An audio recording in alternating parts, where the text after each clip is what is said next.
This is Dr. Jeffrey Sterling, Surgeon General for Alpha Phi Alpha Fraternity Incorporated. This video blog is on how HIV is contracted. Fortunately, this isn't 1983, but HIV and AIDS are still far too common. Thankfully, we now know how HIV infection is contracted. Yet, HIV and awareness are still critical. Be knowledgeable to be empowered. First, let's address a simple principle. The HIV virus can live and reproduce in high levels of blood and other bodily fluids, including breast milk, rectal mucus, semen, pre-semen, and vaginal fluids. Exposure and transmission of these fluids cause HIV infection. In special circumstances, such as with healthcare workers, individuals may become exposed to other areas that may contain high levels of HIV, including amniotic fluid in pregnant women, cerebrospinal fluid from the brain and spinal cord, and synovial fluid from various joints.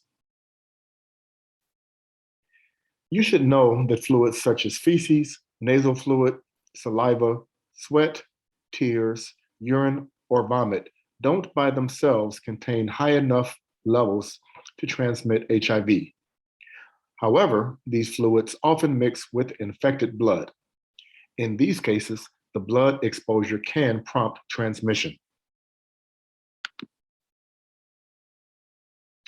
HIV transmission occurs in specific ways: during anal, oral, or vaginal sex. You have contact with your partner's bodily fluids during sex. When your partner is infected, contact areas are very likely to be high in HIV viral load. These areas include the anus, mouth, penis, vagina, or vulva. HIV infection is transmitted through small breaks in these surfaces.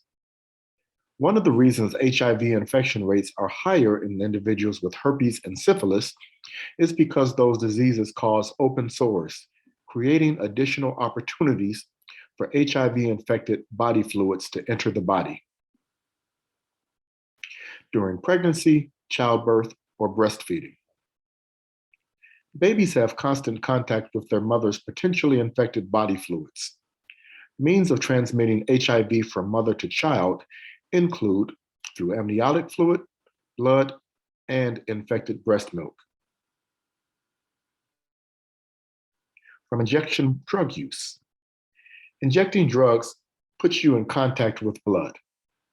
You can directly deliver HIV into your bloodstream with contaminated needles and their contents. As a result of occupational exposure. Healthcare workers must be constantly diligent against this method of transmission. Risk of HIV transmission to healthcare workers occur through blood transferred from needle sticks and cuts, and less commonly through contact of infected body fluids splashed into the eyes, mouth, or into an open sore or cut. From a blood transfusion or organ transplant. Fortunately, this is now very rare. The stringency of screening requirements in the United States has largely been successful in regards to lowering this method of transmission. Still, it is possible to transmit HIV through blood transfusions or organ transplants from infected donors. How does one get AIDS? AIDS is a progression of HIV into its later stages after severe damage to the immune system. You don't get AIDS as much as HIV progresses to AIDS in certain circumstances. It seems like not long ago, HIV could progress to AIDS in a matter of few years. Fortunately, with the development of specialized medications in the 1990s, people with HIV are now living much longer than before they develop AIDS.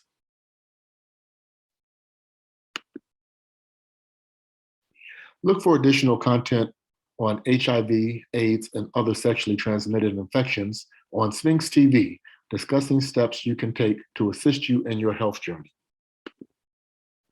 I'm Dr. Jeffrey Sterling, Surgeon General for Alpha Phi Alpha Fraternity. Thank you for watching. Be safe.